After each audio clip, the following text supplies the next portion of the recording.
السلام عليكم ورحمة الله وبركاته. قبل فترة نشرت موضوع حول حبوب الحنطة أو الشعير اللي بعدها خضراء غير كاملة النمو، لكن ممتلئة الحبوب، تكون طرية. هذه أنا أقدمها للحسون، وحتى أقدمها للكناريات، أوضحها يأكلن من عندها الكناريات، وأعتبره غذاء يوازي الغذاء البيض المسلوق. بل بالعكس، أجد هذا الطائر عندما يأكله ما راح يشكل عنده أي تشحيم أو فد معاناة أخرى، والله الحمد. تصوير هيك بسيط.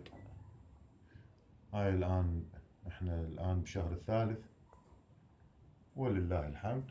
هذا عش ذكر واقف فوق، والأنثى داخل العش.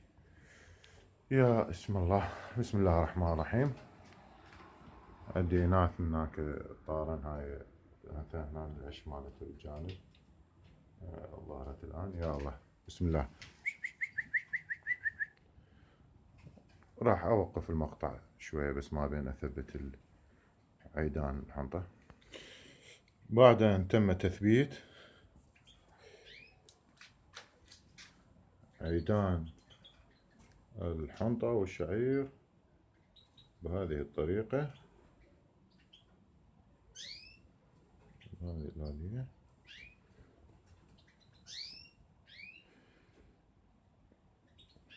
وزعناهن مكانات متفرقة. راح أرجع أوقف التصوير وأترك لمن يتقرب من الحساسين من العيدان، وأفتح التصوير.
أتمنى أن يكون نال إعجابكم،